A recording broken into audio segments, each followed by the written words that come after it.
Leviticus chapter number 5, beginning in verse number 1, the law of guilt offerings. Now, if a person sins after he hears a public adjuration to testify when he is a witness, whether he has seen or otherwise known, if he does not tell it, then he will bear his guilt. Or if a person touches any unclean thing, whether a carcass of an unclean beast, or the carcass of unclean cattle, or a carcass of unclean swarming things, though it is hidden from him and he is unclean, then he will be guilty. Or if he touches human uncleanness of whatever sort, his uncleanness may be with which he becomes unclean, and it is hidden from him, and then he comes to know it, he will be guilty. Or if a person swears thoughtlessly with his lips to do evil or to do good, in whatever manner a man may speak, thoughtlessly with an oath, and it is hidden from him, and then he comes to know it, he will be guilty in one of these. So it shall be when he becomes guilty in one of these that he shall confess that in which he has sinned. He shall also bring his guilt offering to the Lord for his sin which he has committed, a female from the flock, a lamb or a goat as a sin offering. So the priest shall make atonement on his behalf for his sin. But if he cannot afford a lamb, then he shall bring to the Lord his guilt offering for that in which he has sinned, 2 turtle doves or 2 young pigeons, one for a sin offering and the other for a burnt offering. He shall bring them to the priest, who shall offer first that which is for sin offering, and shall nip its head at the front of its neck, but he shall not sever it. He shall also sprinkle some of the blood of the sin offering on the side of the altar, while the rest of the blood shall be drained out at the base of the altar. It is a sin offering. The second he shall then prepare as a burnt offering, according to the ordinance. So the priest shall make atonement on his behalf for his sin which he has committed, and it will be forgiven him. But if his means are insufficient for 2 turtle doves or 2 young pigeons, then for his offering for that which he has sinned, he shall bring the 1/10 of an ephah of fine flour for a sin offering. He shall not put oil on it or place incense on it, for it is a sin offering. He shall bring it to the priest, and the priest shall take his handful of it as its memorial portion and offer it up in smoke on the altar, with the offerings of the Lord by fire. It is a sin offering. So the priest shall make atonement for him concerning his sin which he has committed from one of these, and it will be forgiven him. Then the rest shall become the priest like the grain offering. Then the Lord spoke to Moses, saying, If a person acts unfaithfully and sins unintentionally against the Lord's holy things, then he shall bring his guilt offering to the Lord, a ram without defect from the flock, according to your valuation, in silver by shekels, in terms of the shekel of the sanctuary, for a guilt offering. He shall make restitution for that which he has sinned against the holy thing, and shall add to it a 5th part of it, and give it to the priest. The priest shall then make atonement for him with the ram of the guilt offering, and it will be forgiven him. Now if a person sins and does any of these things which the Lord has commanded not to be done, though he was unaware, still he is guilty, and shall bear his punishment. He is then to bring to the priest a ram without defect from the flock, according to your valuation, for a guilt offering. So the priest shall make atonement for him according to his error, in which he sinned unintentionally and did not know it, and it will be forgiven him. It is a guilt offering. He was certainly guilty before the Lord. Leviticus chapter number 6, beginning in verse number 1, guilt offering. Then the Lord spoke to Moses, saying, When a person sins and acts unfaithfully against the Lord, and deceives his companion in regard to a deposit or a security entrusted to him, or through robbery, or if he has extorted from his companion, or has found what was lost and lied about it, and sworn falsely, so that he sins in regard to any one of the things a man may do, then it shall be, when he sins and becomes guilty that he shall restore what he took by robbery, or what he got by extortion, or the deposit which was entrusted to him, or the lost thing which he found, or anything about which he swore falsely. He shall make restitution for it in full, and add to it 1/5 more. He shall give it to the one to whom it belongs on the day he presents his guilt offering. Then he shall bring to the priest his guilt offering to the Lord, a ram without defect from the flock, according to your valuation, for a guilt offering. And the priest shall make atonement for him before the Lord, and he will be forgiven for any one of these things which he may have done to incur guilt. Leviticus chapter number 6, beginning in verse number 8, the priest's part in the offerings. Then the Lord spoke to Moses, saying, Command Aaron and his sons, saying, This is the law for the burnt offering. The burnt offering itself shall remain on the hearth on the altar all night until the morning, and the fire on the altar is to be kept burning on it. The priest is to put on his linen robe, and he shall put on undergarments next to his flesh, and he shall take up the ashes to which the fire reduces the burnt offering on the altar, and place them beside the altar. Then he shall take off his garments and put on other garments, and carry the ashes outside the camp to a clean place. The fire on the altar shall be kept burning on it. It shall not go out, but the priest shall burn wood on it every morning, and he shall lay out the burnt offering on it, and offer up in smoke the fat portions of the peace offerings on it. Fire shall be kept burning continually on the altar. It is not to go out. Now, this is the law of the grain offering. The son of Aaron shall present it before the Lord in front of the altar. The sons of Aaron shall present it before the Lord in front of the altar. Then one of them shall lift up from it a handful of the fine flour of the grain offering with its oil and all the incense that is on the grain offerings, and he shall offer it up in smoke on the altar, a soothing aroma as its memorial offering to the Lord. What is left of it, Aaron and his sons are to eat. It shall be eaten as unleavened cakes in a holy place. They are to eat it in the court of the tent of meeting. It shall not be baked with leaven. It shall not be baked with leaven. I have given it as their share from my offerings by fire. It is most holy, like the sin offering and the guilt offering. Every male among the sons of Aaron may eat it. It is a permanent ordinance throughout your generations from the offerings by fire to the Lord. Whoever touches them will become consecrated. Then the Lord spoke to Moses, saying, This is the offering which Aaron and his sons are to present to the Lord on the day when he is anointed, the 10th of an ephah of fine flour as a regular grain offering, half of it in the morning and half of it in the evening.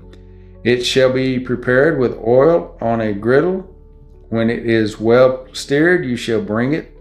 You shall present the grain offering in baked pieces as a soothing aroma to the Lord. The anointed priest who will be in his place among his sons shall offer it. By a permanent ordinance it shall be entirely offered up in smoke to the Lord. So every grain offering of the priest shall be burned entirely. It shall not be eaten. Then the Lord spoke to Moses, saying, Speak to Aaron and to his sons, saying, This is the law of the sin offering. In the place where the burnt offering is slain, the sin offering shall be slain before the Lord. It is most holy. The priest who offers it for sin shall eat it. It shall be eaten in a holy place, in the court of the tent of meeting. Anyone who touches its flesh will become consecrated, and when any of its blood splashes on a garment in a holy place, you shall wash what was splashed on. Also, the earthenware vessel in which it was boiled shall be broken, and if it was boiled in a bronze vessel, then it shall be scoured and rinsed in water. Every male among the priests may eat of it. It is most holy. But no sin offering of which any of the blood is brought into the tent of meeting to make atonement in the holy place shall be eaten. It shall be burned with fire. Leviticus chapter number 7, beginning in verse number 1, the priest's part in the offerings. Now this is the law of the guilt offering. It is most holy. In the place where they slay the burnt offering, they are to slay the guilt offering, and he shall sprinkle its blood around on the altar. Then he shall offer from it all its fat, the fat tail and the fat that covers the entrails, and the 2 kidneys with the fat that is on them, which is on the loins, and the lobe on the liver. He shall remove with the kidneys. The priest shall offer them up in smoke on the altar as an offering by fire to the Lord. It is a guilt offering. Every male among the priests may eat of it. It shall be eaten in a holy place. It is most holy. The guilt offering is like the sin offering. There is one law for them. The priest who makes atonement with it shall have it. Also the priest who presents any man's burnt offering, that priest shall have for himself the skin of the burnt offering which he has presented. Likewise, every grain offering that is baked in the oven, and everything prepared in a pan or on a griddle shall belong to the priest who presents it. Every grain offering mixed with oil or dry shall belong to all the sons of Aaron, to all alike. Now this is the law of which the sacrifice of peace offerings which shall be presented to the Lord. If he offers it by way of thanksgiving, then along with the sacrifice of thanksgiving he shall offer unleavened cakes mixed with oil, and unleavened wafers spread with oil, and cakes of well-stirred fine flour mixed with oil. With the sacrifice of his peace offerings for thanksgiving, he shall present his offering with cakes of leavened bread. Of this he shall present one of every offering as a contribution to the Lord. It shall belong to the priest who sprinkles the blood of the peace offerings. Now as for the flesh of the sacrifice of his thanksgiving, peace offerings, it shall be eaten on the day of his offering. He shall not leave any of it over until morning. But if the sacrifice of his offering is a votive or a free will offering, it shall be eaten on the day that he offers his sacrifice, and on the next day what is left of it may be eaten. But what is left over from the flesh of the sacrifice on the 3rd day shall be burned with fire. So if any of the flesh of the sacrifice of his peace offerings should ever be eaten on the 3rd day, he who offers it will not be accepted, and it will not be reckoned to his benefit. It shall be an offensive thing, and the person who eats of it will bear his own iniquity. Also, the flesh that touches anything unclean shall not be eaten. It shall be burned with fire. As for other flesh, anyone who is clean may eat such flesh. But the person who eats the flesh of the sacrifice of peace offerings, which belongs to the Lord, in his uncleanness, that person shall be cut off from his people. When anyone touches anything unclean, whether human uncleanness or an unclean animal or any unclean detestable thing, and eats of the flesh of the sacrifices of peace offerings which belongs to the Lord, that person shall be cut off from his people.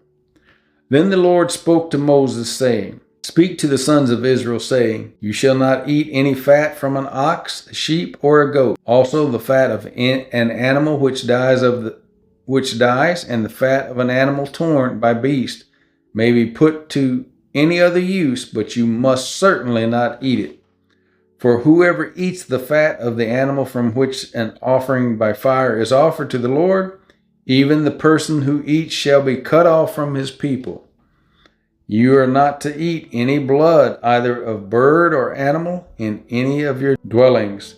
Any person who eats any blood, even that person shall be cut off from his people. Then the Lord spoke to Moses, saying, Speak to the sons of Israel, saying, He who offers the sacrifice of his peace offerings to the Lord shall bring his offering to the Lord from the sacrifice of his peace offerings.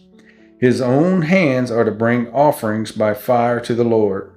He shall bring the fat with the breast, and the breast may be presented as a wave offering before the Lord. The priest shall offer up the fat and smoke on the altar, but the breast shall belong to Aaron and his sons. You shall give the right thigh to the priest as a contribution from the sacrifices of your peace offerings. The one among the sons of Aaron who offers the blood of the peace offerings and the fat, the right thigh shall be his as his portion.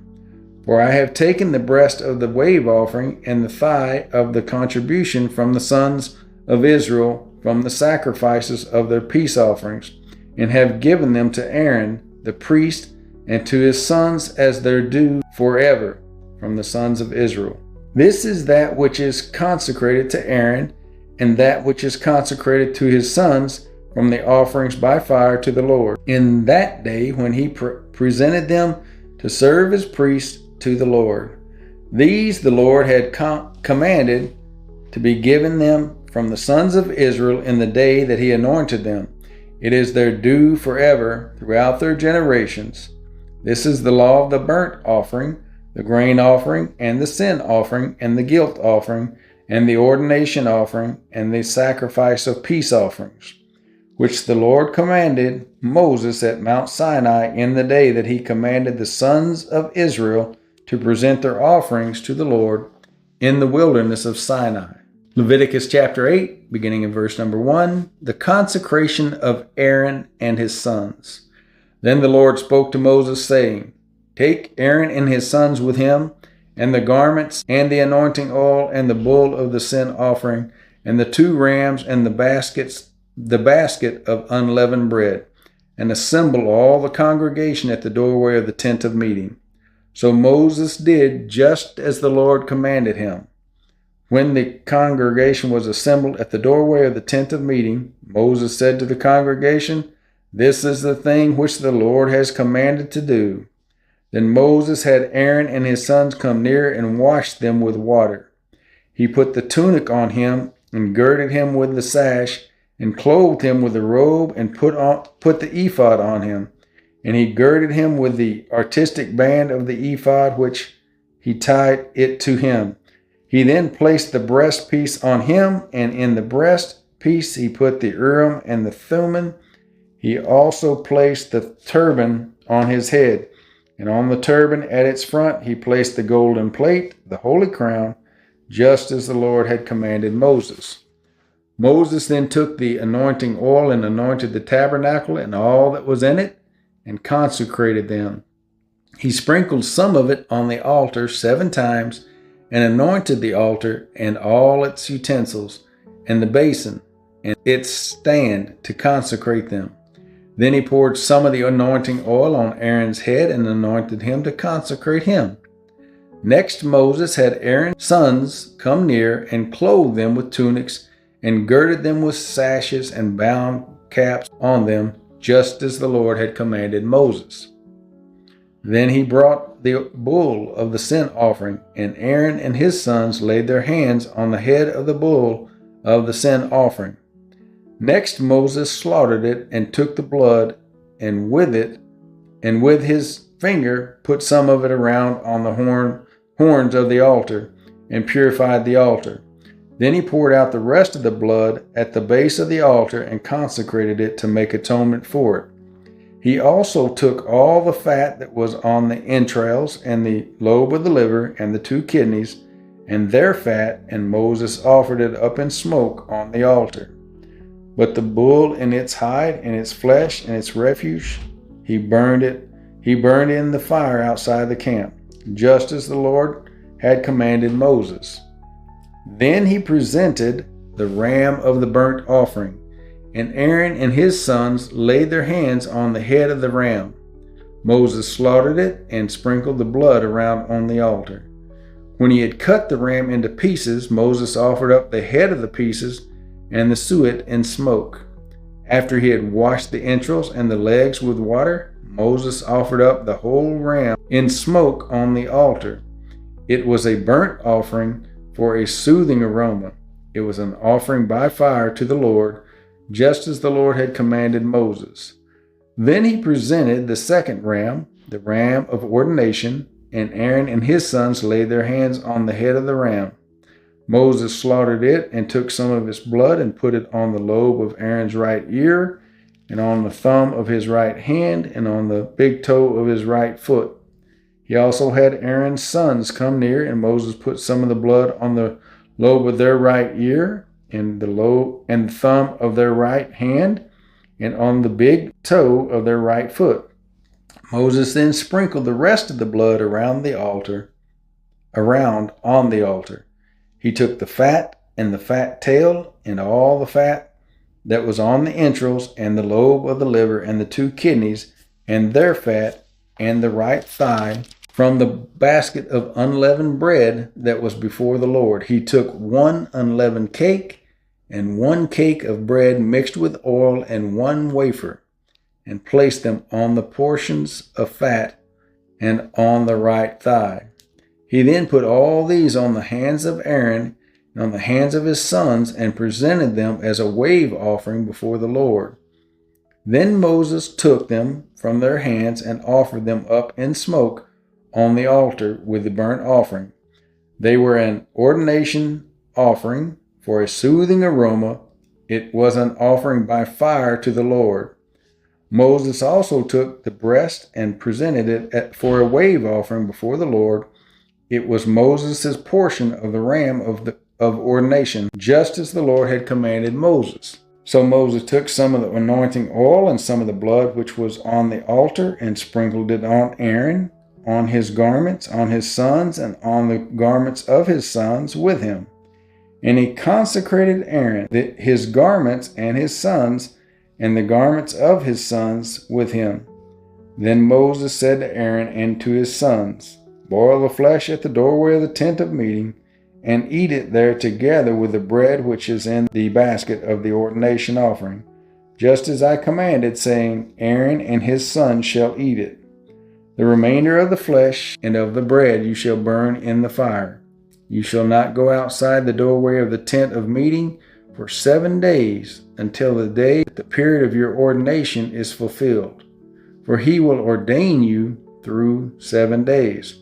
The Lord has commanded to do as has been done this day, to make atonement on your behalf at the doorway of the tent of meeting. Moreover, you shall remain day and night for 7 days, and keep the charge of the Lord, so that you will not die, for so I have been commanded."